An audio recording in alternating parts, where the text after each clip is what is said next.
Hello, everyone. Thank you very much. So I've been waiting for this meeting for 20 years, actually. And it's not that everything's 100% understood or known, but I think we've made a lot of strides. Wish it was done a long time ago. Today, we're delighted to be joined by America's top medical and public health professionals as we announce historic steps to confront the crisis of autism. Horrible, horrible crisis. I want to thank the man who brought this issue to the forefront of American politics along with me. And we actually met in my office, is it like 20 years ago, Bobby? It's probably 20 years ago in New York. I was a developer, as you probably heard, and I always had very strong feelings about autism and how it happened and where it came from. And he and I don't know, the word got out, and I wouldn't say that people were very understanding of where we were, but it's turning out that we understood a lot more than a lot of people who studied it, we think. And I say we think because I don't think they were really letting the public know what they knew. Thanks as well to the director of the National Institute of Health, Dr. Jay Bhattacharya, FDA Commissioner Dr. Marty McCary. These are great people. Administrator of the Centers for Medicine and Medicaid Services, Dr. Mehmet Oz, and Acting Assistant Secretary of HHS, Dr. Dorothy Fink. So thank you all. Thank you, Dorothy, very much. The meteoric rise in autism is among the most alarming public health developments in history. There's never been anything like this. Just a few decades ago, 1 in 10,000 children had autism. So that's not a long time. And I've always heard, they say a few, but I think it's a lot less time than that. It used to be 1 in 20,000, then 1 in 10,000. And I would say that's probably 18 years ago. And now it's 1 in 31, but in some areas it's much worse than that, if you can believe it, 1 in 31. And I gave numbers yesterday. For boys, it's 1 in 12. I was told that's in California where they have, for some reason, a more severe problem. But whether it's 1 in 12 or 1 in 31, can you imagine? That's down from 1 in 20,000, then 1 in 10,000. And now we're at the level of 1 in 12 in some cases for boys.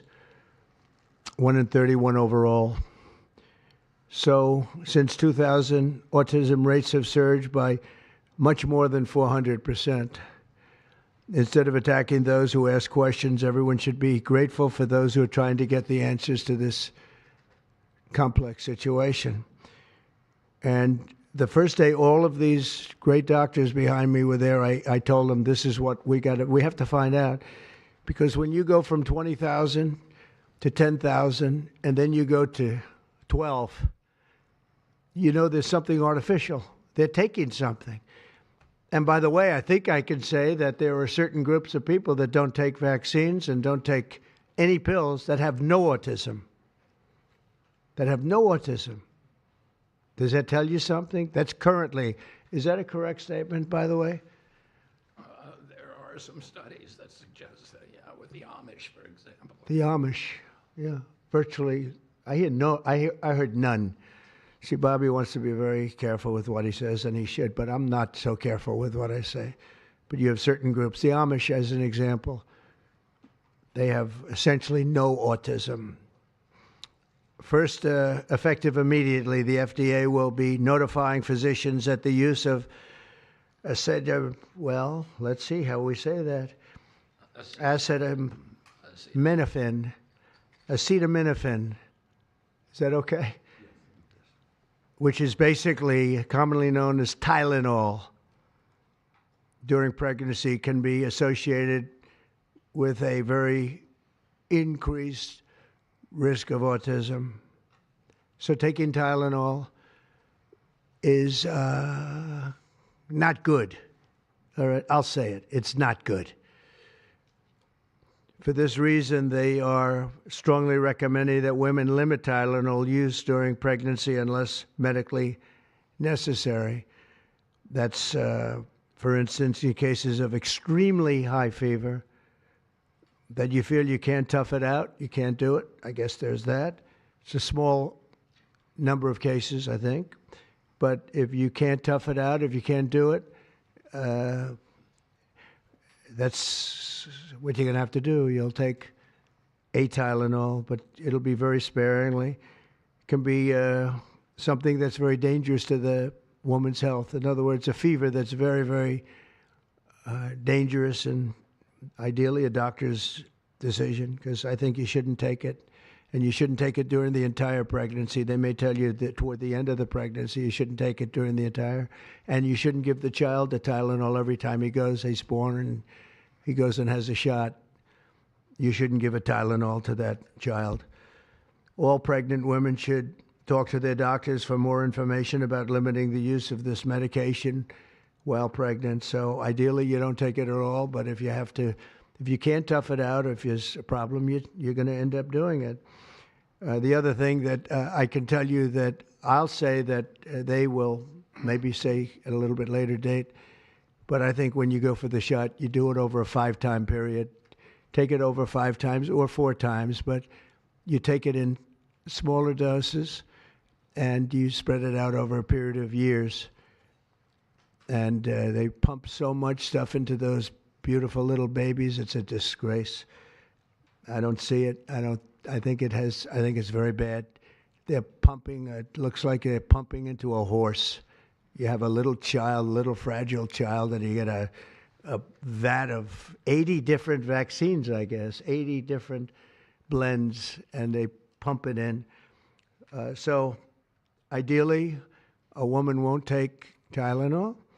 And on the vaccines, it would be good instead of one visit where they pump the baby, load it up with stuff, you'll do it over a period of 4 times or 5 times. I've been so into this issue for so many years just because I couldn't understand how a thing like this could happen. And it's artificially induced. It's not like something that when you go from all of those, healthy babies to a point where I don't even know structurally if a country can afford it.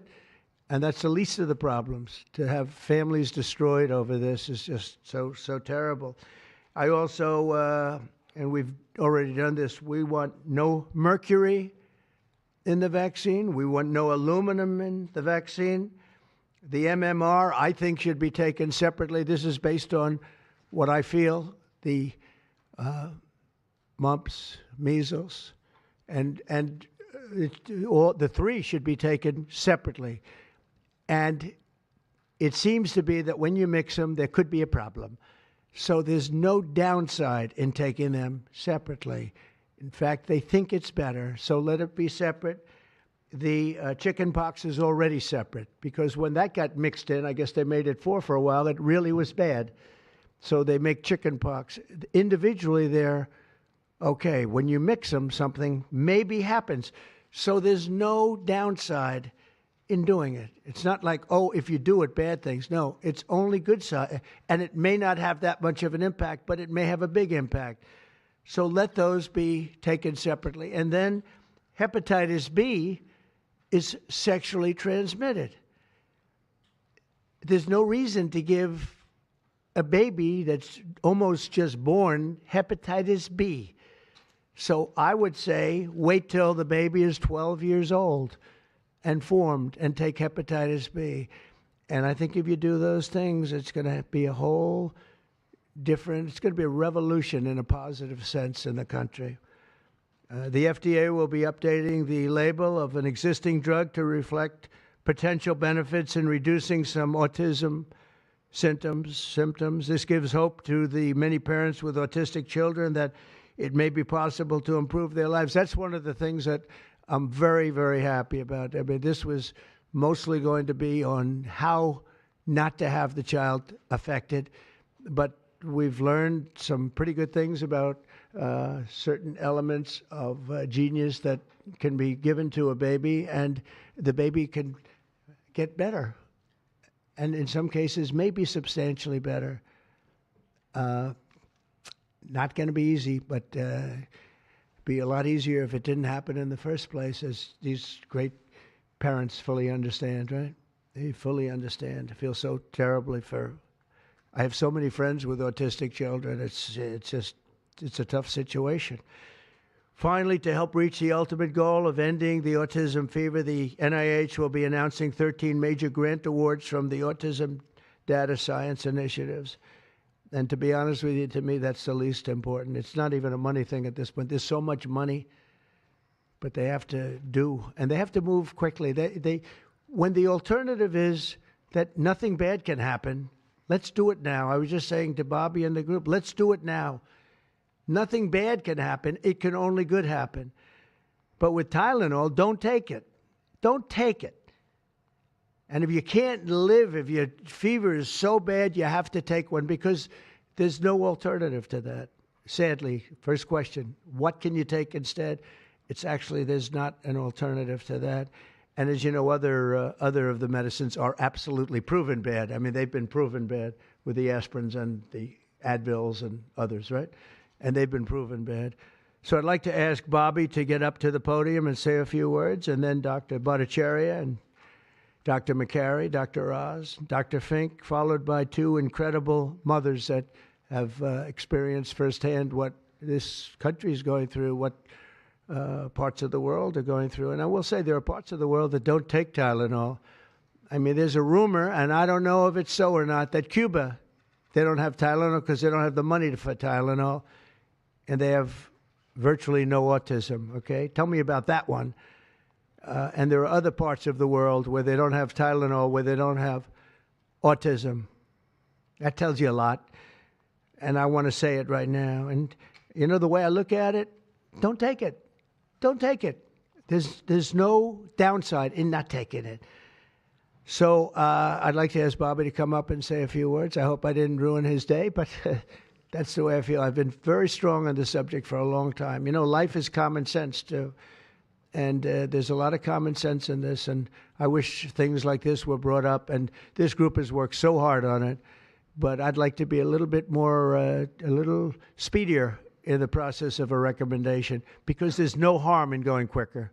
There's absolutely no harm. At worst, there's no harm. Thank you very much. Bobby, please. Thank you, Mr. President. To meet the President's challenge, I ordered HHS to launch an unprecedented all-agency effort to identify all causes of autism, including toxic and pharmaceutical exposures.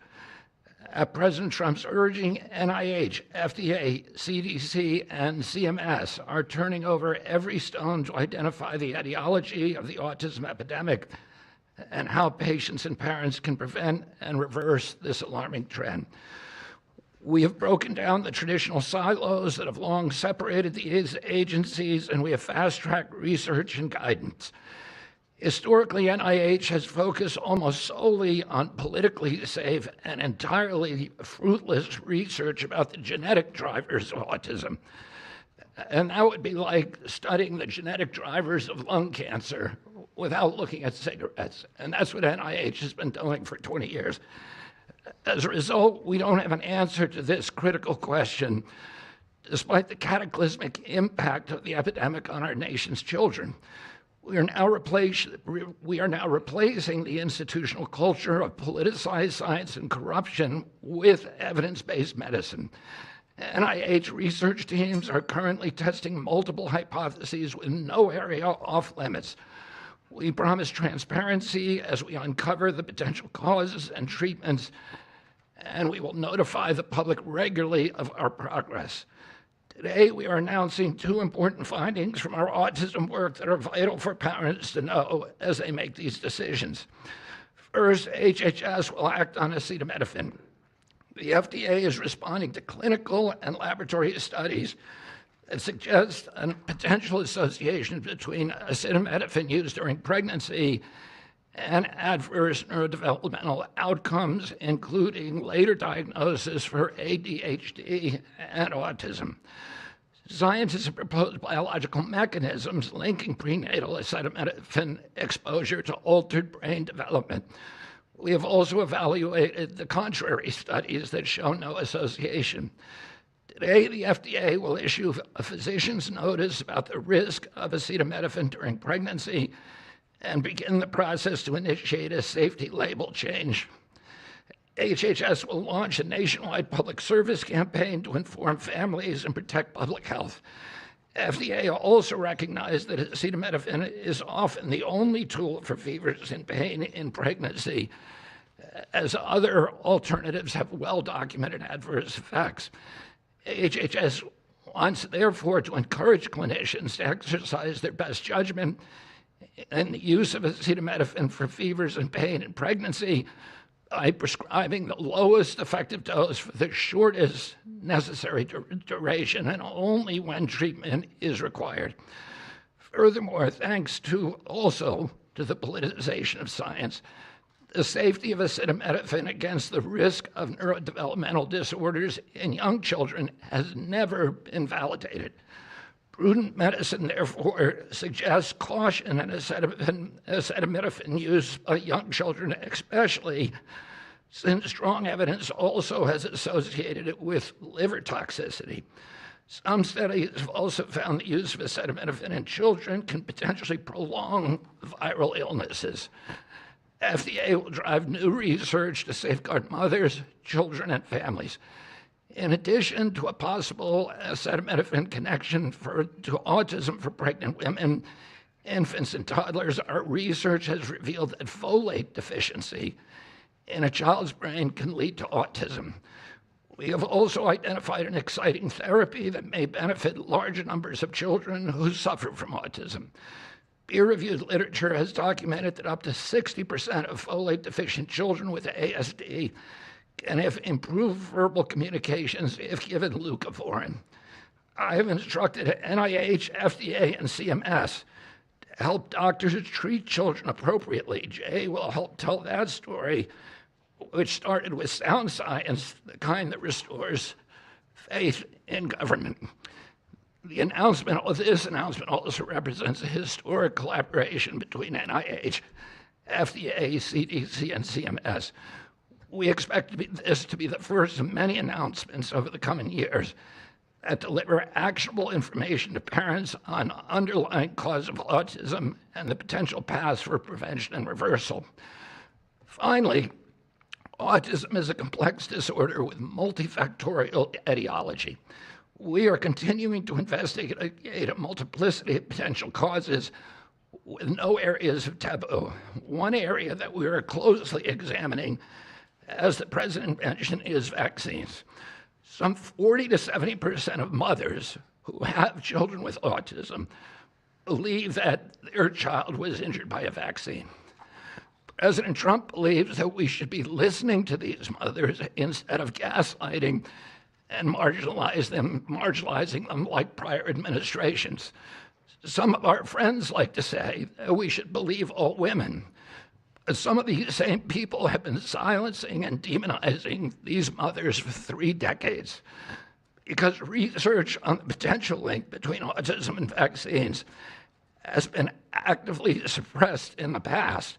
It will take time for an honest look at this topic by scientists. But I want to reassure the people in the autism community that we will be uncompromising and relentless in our search for answers. We will perform the studies that should have been performed 25 years ago. Whatever the answer is, we will tell you what we find. We are researching this issue to all 3 agencies. Jay will discuss one of our research initiatives at NIH.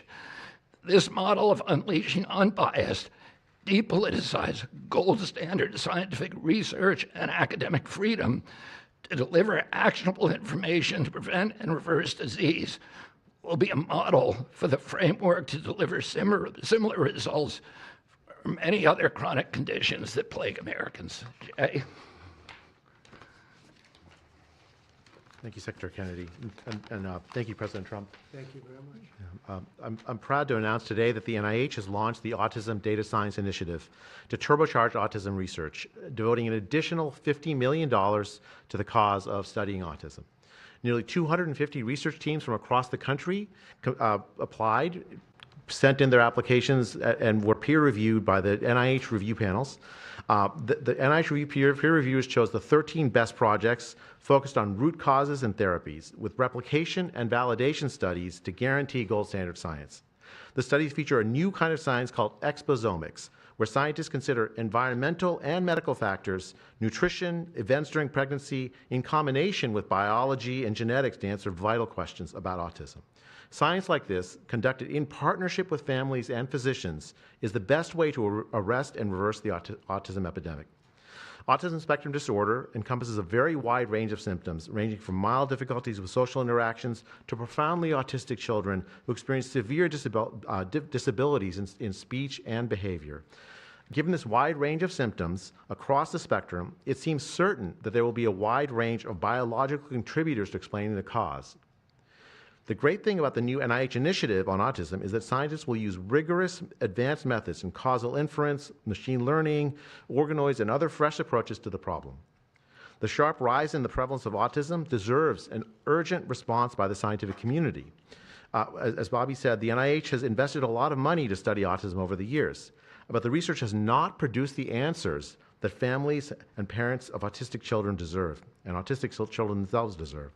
For too long, it's been taboo to ask some questions for fear the scientific work might reveal a politically incorrect answer.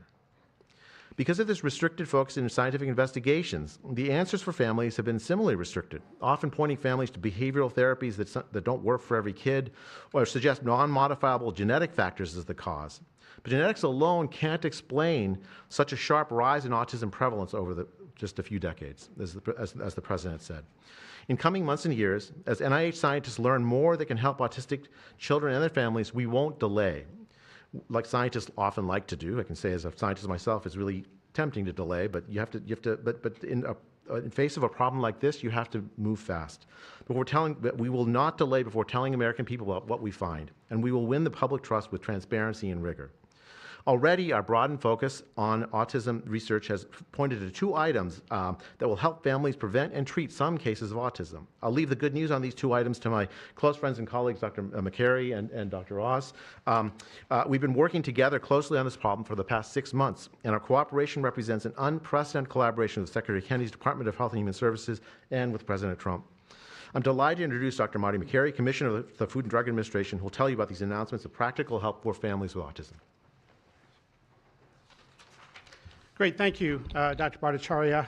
Mr. President, this is the start of a historic shift in medical culture. This administration is working together to ask big questions about why our nation's children are getting sick so fast. Too often, medicine is doing small little studies, giving us answers we already knew. But we've got to make a difference. You've given us a charge to identify root causes, and we are not going to stop so that we can end the suffering we are watching. And if you've seen a kid with autism, with severe autism, it's hard to watch.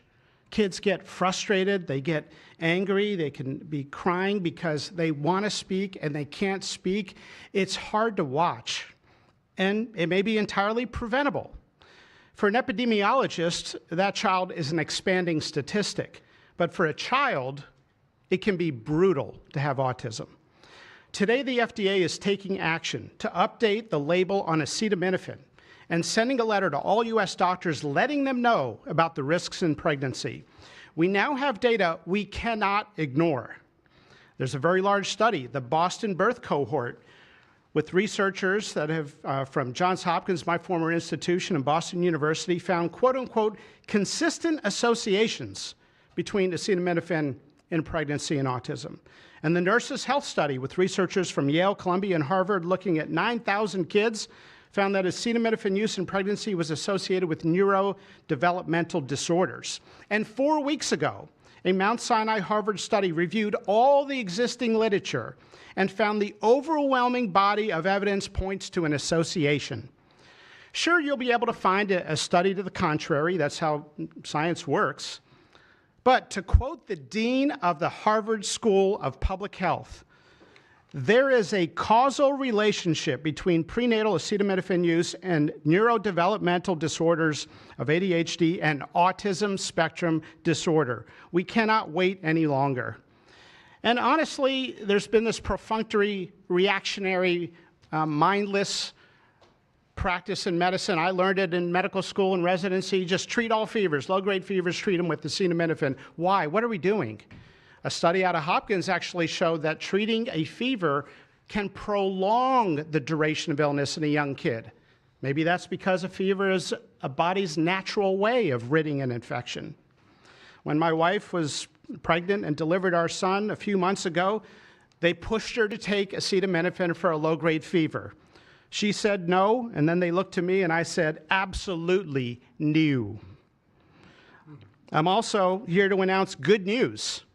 Today, the FDA is filing a Federal Register notice to change the label on an exciting treatment called prescription leucovorin so that it can be available to children with autism. You know, autism may also be due to an autoimmune reaction to a folate receptor on the brain, not allowing that important vitamin to get into the brain cells. It's a fairly established, mature pathway. Again, we have a duty to let doctors and the public know we are going to change the label to make it available. Hundreds of thousands of kids, in my opinion, will benefit. One study found that with kids with autism and chronic folate deficiency, 2/3 of kids with autism symptoms had improvement, and some marked improvement. Mr. President, you told us to do what's medically right, to go bold, and not worry about the corporations and the lobbyists. So that's what we're here doing today. Thank you, Mr. President. Good, thank you. Thanks, Marty. I think you all appreciate the passion in the President's voice. We've been hearing that since the inauguration. In fact, even before the inauguration, the President was upset about what he spoke to today. And so together with Secretary Kennedy, who's made it his life's work to address some of these challenges with autism, they challenged us. In fact, they were harsher than that. They wanted no silos to break down what the NIH would do, what the FDA would do, what CMS would do. They insisted that the physician leaders bust through the clutter because their agencies had the power if we didn't do what every other prior administration had done, which is to let people function within their siloed environments. Because of that, in historic fashion and a very accelerated manner, we have a response today to the autism crisis. It is the first of several chapters, but this is breaking news. You've heard some of it. The response to the autism crisis is going to continue to come to you under Secretary Kennedy's leadership, and the President wouldn't have it any other way, as you've heard. The FDA, based on NIH research, is approving prescription leucovorin for treatment of autistic children. Now, if you're following the script, there should be two questions that you have, two questions that should come to your mind. The first is, how will patients and parents get access to the treatment? I'll tell you how. Over half of American children are covered by Medicaid and CHIP, government health insurance, over half. Therefore, because they're covered in Medicaid and CHIP, upon this label change by Marty, state Medicaid programs in partnership with CMS will cover prescription leucovorin around the country. It's yours, but you have to go to a doctor to get a prescription because they know your child, they know you, and they know the medication. States will also have tools to monitor its use and ensure appropriate utilization. That's important for a bunch of reasons because we want the right kids getting the right prescription medications. We believe private insurance companies will rapidly follow our lead if they have not already done so. And again, to make sure that this is safe and effective treatment, you need a physician to prescribe the medication because it's on prescription. Second big question, how are we going to collect clinical data to answer the big questions that the President is asking and the Secretary insists that we offer? CMS is also issuing guidance to convene states and existing research networks to support NIH and FDA in their research efforts of prescription leucovorin, while also maintaining the privacy of all patients, all health information of our beneficiaries. Collecting real-world data, which is what many of you have been asking us to do in the community, is fast, it is life-saving, and we'll get answers based on what happens over the next few months with this approach. The aggressive approach, and it is aggressive, demanded by the President and by the Secretary, have already identified risk factors and opened the door for the first FDA-recognized treatment pathway for autism. It is the first of its kind, and it wouldn't have happened without the leadership of the President and the Secretary. The five-fold increased prevalence of autism over the past 25 years demands a rapid response. The average clinician, researcher, we spoke to many, thought it would take 5 years to get this data. Parents are unwilling to wait 5 years. The President is unwilling to wait 5 years for these results. So the President and the Secretary are acting today with this tri-agency move. The administration's bold actions investing in groundbreaking research follow the science, They restore trust, which has been lacking, and they will change the trajectory for millions of American families. Mr. President, God bless you for being brave. So let me introduce Dr. Fink, who's acting administrator, and after Dr. Fink, we've got some wonderful women, Jackie and Amanda. I know it's going to be tough, but if you can make some comments about this historic day. God bless you. Thank you, Mr. President, for this opportunity to speak with all of you today. As a pediatrician and mom, I'm here today to talk about what this announcement means for the millions of moms and dads who are faced with the choice of whether to take acetaminophen during pregnancy. It's hard to hear information that challenges the status quo. We are sharing this information not to confuse, but to empower parents to make the best choices when taking medications during pregnancy. We are all concerned about the rising rates of neurodevelopmental disorders, including autism. President Trump and Secretary Kennedy are dedicated to radical transparency so that patients have the best, most up-to-date information. We are also sharing this information with our nation's doctors, and we encourage you, as always, to consult with your doctor to make the best decision for you. All too often, it's easy to think that medicines we buy without a prescription pose little to no risk for the mom or the baby. As you heard today, pregnant women who need high fever or pain reduction during pregnancy should take the lowest effective dose of acetaminophen for the shortest possible duration. Most women will not meet these indications during their pregnancies. I am encouraged by these developments today because it is another example of our commitment to the American people to leave no stone unturned in improving the health of our nation's children. Next, I'm going to turn it over to some incredible mothers who are going to share more about their stories, and we're so grateful to have you here today.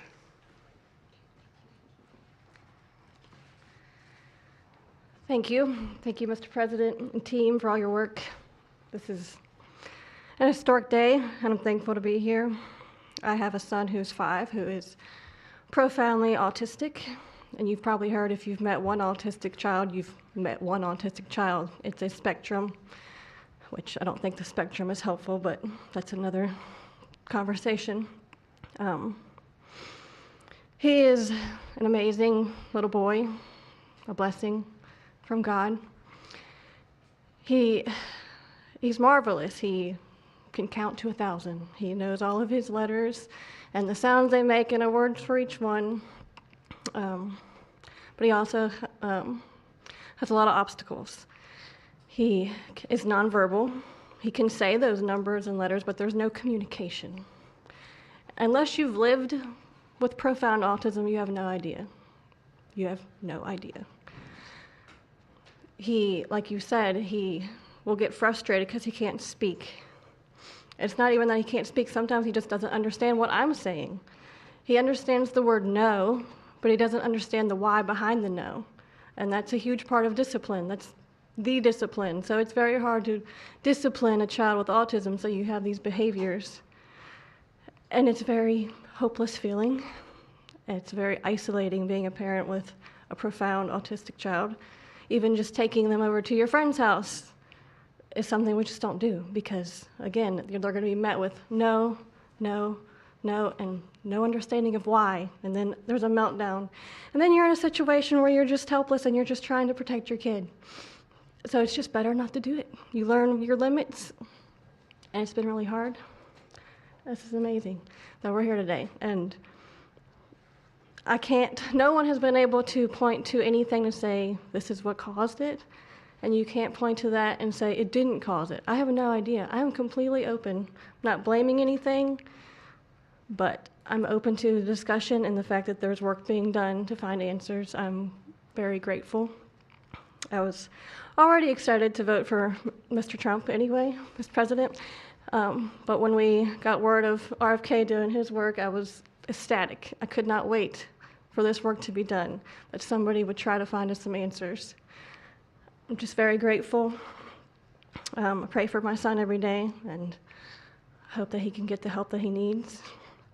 And just thank you. Thank you. Thank you very much. Thank you, Tommy. You take care of yourself. Thank you.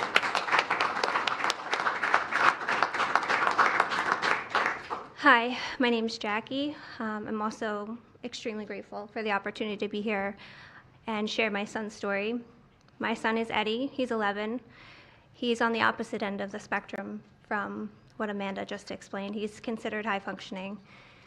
He was not always high functioning. He was nonverbal till the age 4. We've had quite a hard time to get to the place where we are today.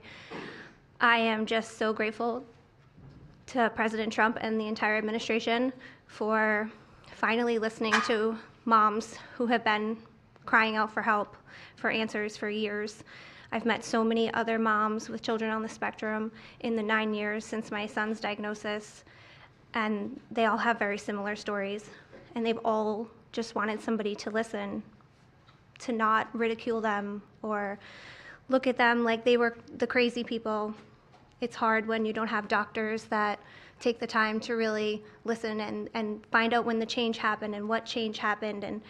And it's just, I've been praying for this day for 9 years, and I'm so thankful to God for bringing the administration into our lives. And I'm speechless. This day is a day I never thought would happen. I thought that we would never have an administration that was courageous enough to look into things that no prior administration had. So I'm just here to express my gratitude, and I am looking forward to what comes from this, and hopefully we just get more answers. So thank you. Thank you very much.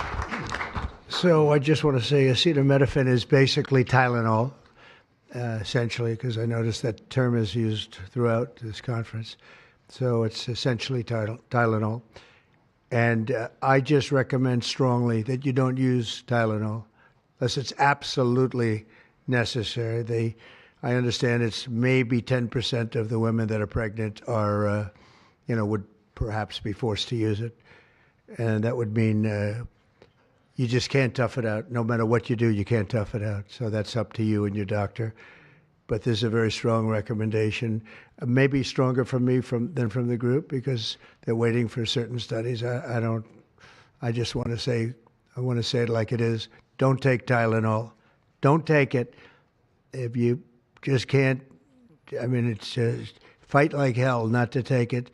There may be a point where you have to, and that you have to work out with yourself. So don't take Tylenol.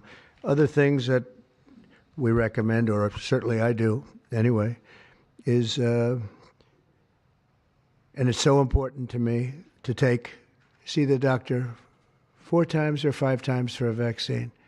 Don't let them pump your baby up with the largest pile of stuff you've ever seen in your life going into the delicate little body of a baby. Even if it's 2 years, 3 years, 4 years, you just break it up into, I would say 5, but let's say 4 visits to the doctor instead of 1.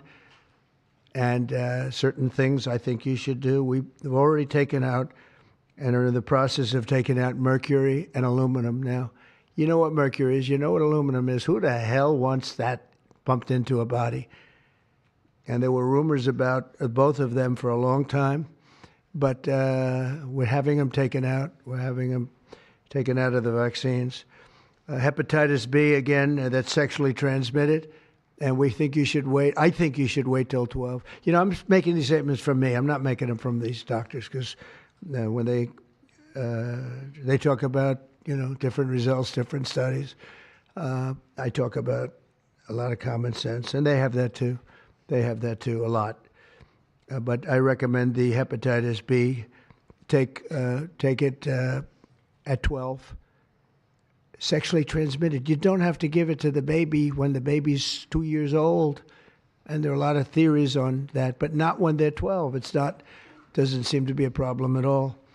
The MMR and the chickenpox. Chickenpox has already been broken out. It's a singular shot, but the MMR is not. And I've heard for years that there's a problem with it. But they say that there's no problem if you do each shot separately, not put together. So an MMR, go out and do it separately. Don't take Tylenol. Don't give Tylenol to the baby after the baby's born. Every time the baby gets a shot, the baby gets a shot. They say, here, take a cup of Tylenol. I've heard that for years. Take Tylenol. Don't take Tylenol. Don't have your baby take Tylenol. Now, Tylenol is fine for people that aren't pregnant, that aren't in the situation that we're talking about. One very specific situation. If you're pregnant, don't take Tylenol. When you have your baby, don't give your baby Tylenol at all, unless it's absolutely necessary. Don't do it. Break up your visits to the doctors. Break them up. Do it in 5 if you can. Now, it's inconvenient. It's inconvenient. Oh, you're going to have to go back another year later. You're going to go back each year for 4 years, 5 years, 3 years. Just break it up. Break it up, because it's too much liquid. Too many different things are going into that baby at too big a number. The size of this thing, when you look at it, it's like 80 different vaccines and beyond vaccines, and 80. Then you give that to a little kid. I mean, I can tell you that I had a woman who worked for me, a beautiful, wonderful woman, worked in Trump Tower, and she had the most perfect child. Beautiful, just perfect. And I remember this little blonde-haired boy running around the lobby of Trump Tower, so healthy and so vibrant. And I said, that's great. And one day I came in and she was crying her eyes out behind the counter. She worked at the front desk. She was crying her eyes out. I've never, as much as I've ever seen anyone distraught, she was. I said, are you okay? What happened? My boy, I've lost my boy. What does that mean, your boy? My boy, you know him, sir. You've seen him grow up. He was so beautiful. And I took him for a vaccine, sir. And he developed this unbelievable, I think she said 107, 108. You know, it goes well beyond when this happens. It goes up to 106, 107, 108. You know, we hear 105 and you're in trouble, but it just goes up to a level that you never hear about, but it goes up very high. And it's fried. They get fried. She said, I took him, he developed an unbelievable temperature. And I've lost him, sir. He's gone. And then I saw the boy. It was so tragic to see. That was the following day. That was the following day after the vaccine. And I've seen it 2 other times, and I think 3 other times, but 2 other times, where they go to the doctor and they get the vaccine, they get the shot. The kid is, badly hurt. Let's be nice, badly hurt. And just do it. Break it up into 5, break it up into 4, break it up into 3 if you have to, but go to the doctor 4 times instead of once, or 5 times instead of once. And for some reason, they insist that you put it all into the body, and maybe that's the drug companies that make more money that way. Maybe it's the doctors because they don't want to be, doing this so much. Maybe it's the doctors. They get maybe more money. Who the hell knows what it is? Don't do it. Get them broken into 4 or 5 visits. Do it 4 or 5. That means you have 20%, 25% what you're putting into the baby's body. It can only help. It can only help. And the other things I told you about, just the word tough it out. It's easy for me to say tough it out, but sometimes in life with a lot of other things you have to tough it out also. Don't take Tylenol. Don't give Tylenol to the baby. When the baby's born, they throw it at you. Here, give him a couple of Tylenol. They give him a shot. They give him a vaccine. And every time they give him a vaccine, they're throwing Tylenol. And some of these babies, they're long born, and all of a sudden they're gone. And it doesn't hurt not to do it. It doesn't hurt. There's no downside. There's no downside at all. And break up MMR. Break it up. It's practically a known fact that if you break it up, you're not going to have a problem. But for years, we've been hearing how bad MMR is as a combination. And I'm very happy that you broke out chickenpox, because that was really a problem. And there are other things. It's interesting because there are other things, we were talking about it, other different drugs, pills that you take that we know are so bad and they don't take them anymore. But for some reason, with this, they keep taking it. Don't take Tylenol. There's no downside. Don't take it. You'll be uncomfortable. It won't be as easy, maybe. But don't take it. If you're pregnant, don't take Tylenol. And don't give it to the baby after the baby is born. And you know, we have more than 3 years left. And I told Bobby and the doctors behind me, and they are so committed to this, I told them that this is the number one thing I want to do from you. And you know, we have something else called Favored Nations, where I'm going to be reducing drug prices by 1,000%. By 900, 600, 500, 1,200. We're going to be reducing drug prices at levels never seen. It's called Favored Nations. We're going to be paying what right now, we're like the garbage can for the rest of the world, and we have been for forever. We pay much higher for drugs than the rest of the world. We subsidize the rest of the world. We're not doing that anymore.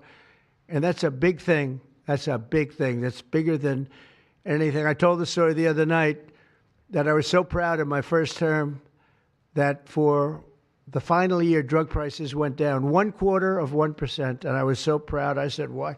I'm the first one to do it. I think it was 28 years, they said, where drug prices went down from the beginning of the term to the end. And I was so proud. I called a news conference. I said, you know, drug prices have gone down. First time it's happened in 28 years. You know what it was? 0.25%. I was so proud. Now we're going to have them go down from $100 a pill to $9 a pill, from $1,300 for a shot of like an Ozempic or I call it the fat pill or the fat drug. Sometimes it works, I guess, for people. The ones I've seen, it hasn't worked so well. I got a lot of friends, they're fat. They said, yeah, I lost some weight. I said, you don't look it to me. But they paid $1,300, $1,200, and they go to London and they pay $88. And they call me, they go, what's this all about? We're subsidizing the rest of the world stupidly because there are a lot of stupid people in this country running things. And how big is that? But to me, that's nothing compared to autism. I see that gorgeous boy. I have a big present for him in the back. You know, you bring him back. We're going to bring him into the Oval Office. I have the best present he's ever going to get, okay? A big one. I saved it for you, okay? Because I heard you were coming. Look how beautiful he is. So that's it. There's nothing much to say. Don't take Tylenol if you're pregnant, and don't give Tylenol to your child when he's born or she's born. Don't give it. Just don't give it. And we're going to have, I think, really, if you do all the things that I say, break it up. Just break it up. Break up the shots with the doctor. MMRs, as I told you, separate, separate, separate. Chickenpox already separate. You do these things. I'm telling you, I want to, when I leave office, I don't want to have, it's going to be the kind of number that we're hearing where it's 1 in 32 or 1 in 10, because I've heard 1 in 10 also. And in California, it's really bad. I want it to be, let's get it back to maybe 1 in 10,000 or 1 in 20,000 or maybe none in 20,000. And the only way you're going to do that, because this is artificially induced. This is induced by something. You don't go from 1 in 20,000 to 1 in 10,000, then to 1 in 10. That means you're taking something and something's wrong. And I feel very certain, and I know I'll be criticized. Someday they'll look back and they'll say, well, it wasn't, but I think it will. I think we're going to have a tremendous, this is the most important thing. There's nothing more important than me. We cured inflation that Biden gave us. He gave us so much inflation, the biggest ever in history. We got inflation done. We brought prices down. We gave you the largest tax cuts, all that stuff. It doesn't mean a thing compared to what we're doing today. This means everything. So we're going to save a lot of children from a tough life, really tough life. We're going to save a lot of parents from a tough life. Okay, how about a few questions? Let's just make it on this subject. This is so beyond as a subject that I'd rather not talk about, some nonsense on the economy. And I will say this, The economy is unbelievable.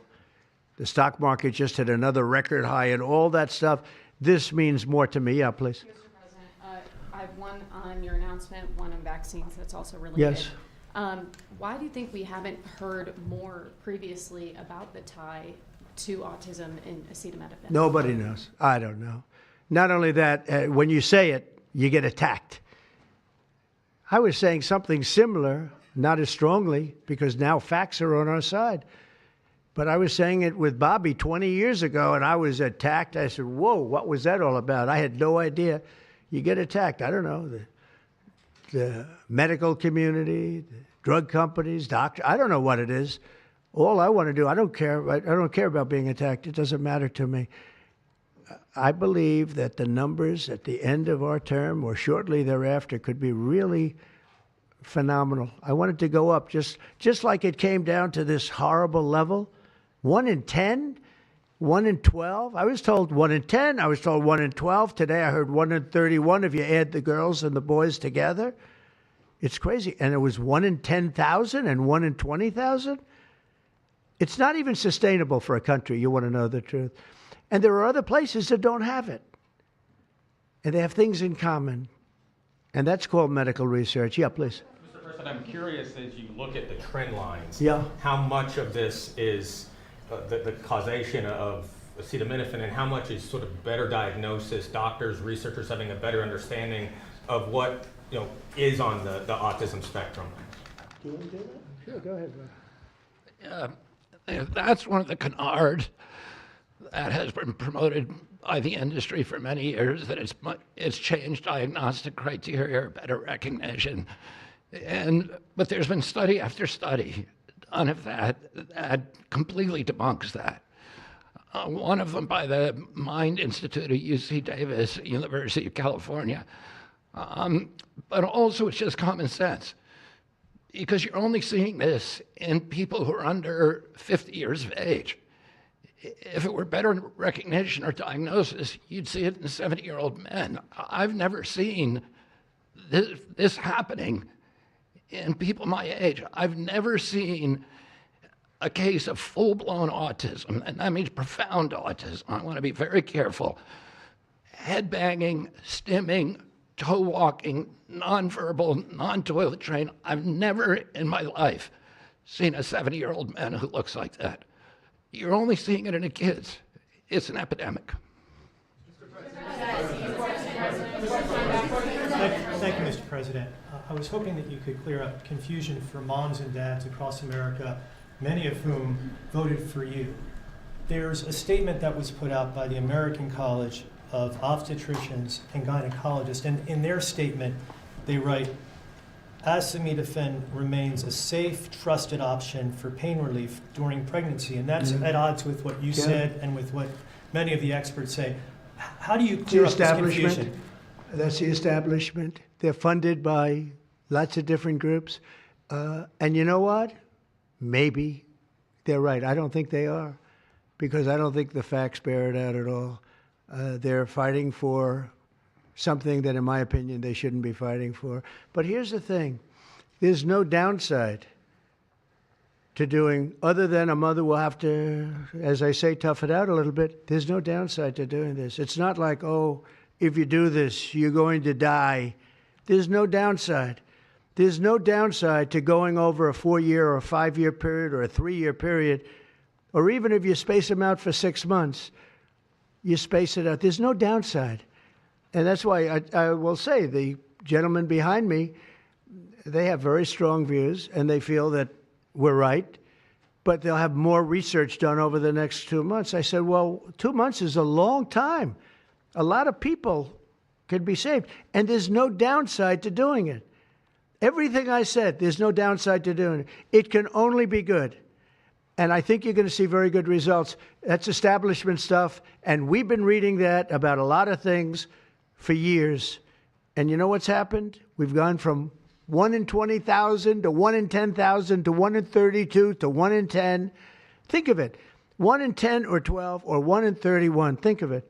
1 in 31 people, young kids, get autism. What is it, Jeff? My question is about leucovorin. You mentioned that as part of your plan. That is also a chemotherapy treatment. Have you been in touch with the drug companies to Why don't increase I have the production doctor about answer that? that? And I'm going to throw in my follow-up at the same time. Dr. Oz mentioned that this will be available with CHIP, children who are on CHIP. But the big beautiful bill reduced funding for CHIP and Medicaid by $1 trillion over the next 10 years. Are you concerned that that will impact your ability to get this drug out? I'll explain it to you in a second, but please go ahead. Thank you. Thank you. Leucovorin is not a chemotherapy, but it is a vitamin given with chemotherapy sometimes. And the idea here is that the folic acid receptor in the brain is blocked by some antibody response. It might be 20, 40, 50% of kids with autism. And leucovorin will bypass that blocked receptor. And that's why so many doctors are probably seeing so much clinical improvement on kids with leucovorin. So are you going to increase production? Yeah, we've been in touch with the companies, and they are prepared to ramp up production. And we actually talked to them about a month ago. And on your second part of your nasty question, the number is that the great big beautiful bill, which is the greatest, I think one of the best things ever passed in the history, with the tax cuts and regulation cuts and all of the things it does, no tax on tips, no tax on Social Security, no tax on overtime, all of it does. It also gives $200 million, as just explained by Dr. Oz, and I'd like you to explain that to exactly what you're saying. The Big Beautiful Bill actually increases Medicaid spending projected over the next 10 years by $200 billion. There's also a $50 billion Rural Health Transformation Fund, which will allow a lot of these programs to get in the rural parts of the country that the President and Congress are handing to governors to start distributing. Those grants have already gone out. The money will be allocated by the end of this calendar year. And I want to point out that the ability of NIH to do research that feeds and hands the ball to the FDA, which then can change labeling to allow Medicaid programs in states to fund this program, will ensure that the things that President Trump and Secretary Kennedy desire are financially affordable for the families around America. You mentioned CHIP, sir. That's why I asked that question. You mentioned that CHIP would fund this for children. Well, most of the kids are on Medicaid, probably 43% on Medicaid, another 8-10% on CHIP. And all the programs in general are being evaluated. Most of what the One Big Beautiful Bill was seeking to do was to remove fraud, waste, and abuse. But the programs themselves should stay financially intact for the people for whom they were designed, and in this case, for children. And the only thing we cut, so that's $200 billion positive. The only thing we cut was for fraud, waste, and abuse, of which there was a lot in this country, and nobody minds that. Yeah, please. Mr. President, you said that there is no reason to give newborn babies hepatitis B vaccines. But hepatitis B can be contracted not just through sexually transmitted diseases, it can come from needles to open wounds. So when you say you feel, is that appropriate to be telling? I think it's absolutely appropriate. I think they should wait till they're 12 years old. Yes, please. Mr. President, thank you all for being here. You've been talking about reducing autism by spacing out vaccines. Would you like other combined vaccines babies receive to be spaced out, like MMRV? What is this again? You've been talking. Speak up, please. Sir. You've been talking about reducing autism by spacing out vaccines. Right. Correct. Would you like the other combined vaccines babies receive to be spaced out, like MMRV? I would say yes, but that just is, for me, it's a lot of common sense involved in this. It's a process, but we're looking, but it should at least be given separately. Now, it's possible that you can reduce them and I'd give them in small doses, but it's possible maybe in that particular case, the MMR wouldn't work in small doses, but you can certainly give them as separate shots. It's been proven to be very safe when you give them in separate shots instead of mixing. So I don't think there's any reason to do that. Do you agree with it? I'm not a doctor, but I'm giving my opinion. I don't think there's any reason to do that. So it's been proven to be safe when you break them up. But MMR by itself, I've heard bad things about it for many years. Yes, please. Mr. President, is the spectrum too broad, in your opinion? For research purposes, you are dealing with a population of children who might have social boundary difficulties, and then you have children who are, going to grow up to be adults with diapers. I mean, what do you think? We don't know how broad the spectrum is. We don't know exactly where it starts and where it ends, but we do know what we're going through. We're going through some very serious trouble, and we know autism. I mean, it could be bigger, it could be small, a little bit smaller, but the number is unacceptable. And the number, the way it's come down, because the spectrums remain the same, the number, the way it's come down is just unacceptable, meaning come down to that level of 1 in 10, 1 in 12, 1 in 31. Mr. Mr. President, medical professionals. Go ahead in the back. President, this question is more directed towards Secretary Kennedy. It was talked about that we're just kind of finding out about the fact that babies are affected this way. Is there a concern that information is being suppressed right now within HHS, and could an investigation perhaps be launched seeing any more Well, I think information has been really not given out very freely over the years, absolutely. And I think that's by drug companies and maybe doctors, but I certainly think that over the years. I think this is a different group. We have a lot of information. And that information, I mean, it's the information that we have that we're making these statements. And I'm making them out front, and I'm making them loud, and I'm making them strongly not to take Tylenol, not to take it. Just don't take it unless it's absolutely necessary, and there's not too many cases where that will be the case. And again, what's the worst? The worst is nothing can happen. It's very positive. That's a positive thing. But I don't believe I don't actually believe that's possible. I think the results are going to be amazing. I want to see amazing results by the time I leave this beautiful building. And I will consider this, I believe, with the wars, I've stopped 7 different wars. I've saved millions of lives. I've done a lot of things. This will be as important as any single thing I've done, because I know ladies, beautiful ladies just like this that are going through the same thing. And it's not easy, and I admire you for being able to do it. But I admire him, too. I wish I had a face that looked like that. If I looked like him, I would have been president a long time ago. Tylenol is widely used in other countries, too. As you make this announcement, do you expect your decision may affect I other hope they countries? follow it, yeah. I hope they follow it. Yeah, other countries are, sell Tylenol.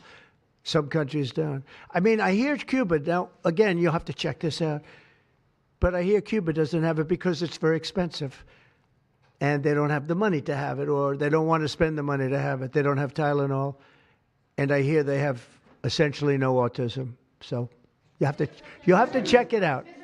Yeah, Brian. Medical professionals have warned for decades. I said, no, not you. You're CNN. You're fake news. Go ahead, Brian. Thank you, Mr. President. I want to go back to the Amish community, if I can, just for a second. I recently saw a man from Minnesota, an Amish man from Minnesota, on a podcast, and the host asked him what the rates were for like ADHD and autism, and he had no idea about ADHD, didn't know that it existed, and certainly didn't know of any cases. What are they doing? It doesn't exist with the Amish community, and they don't take all of this junk. It doesn't exist. That tells you, doesn't that tell you?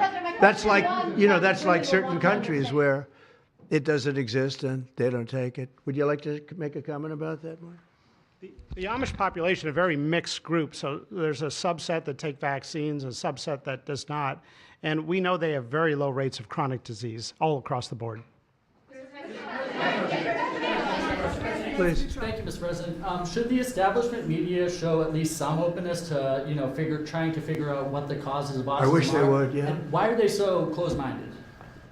Well, look, it's not only the media, in all fairness, it's some people. When you talk about vaccines, they go crazy. And, I'm a big supporter of vaccines. I got a certain vaccine approved in 9 months that would have taken from 5 to 12 years. I'm very proud of it. A lot of people think it was one of the greatest things I've done, and some people think, mostly Republicans, actually. I'll tell you, the Democrats think it was, they think Operation Warp Speed was one of the greatest things any president has done, any president.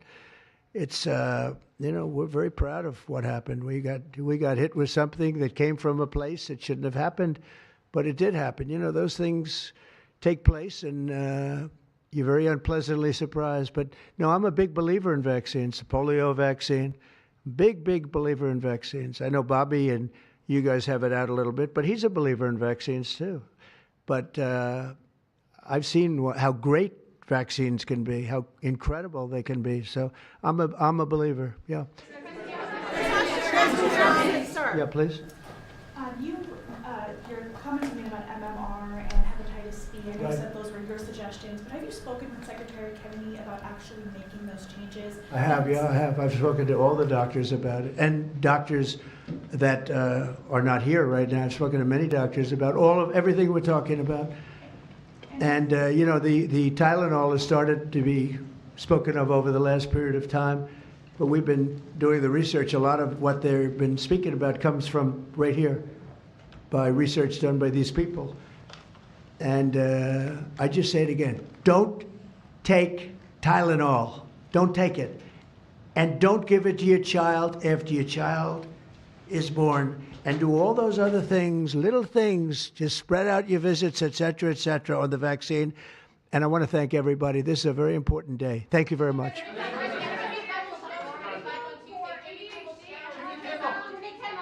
Will you meet with the Democratic leaders, sir?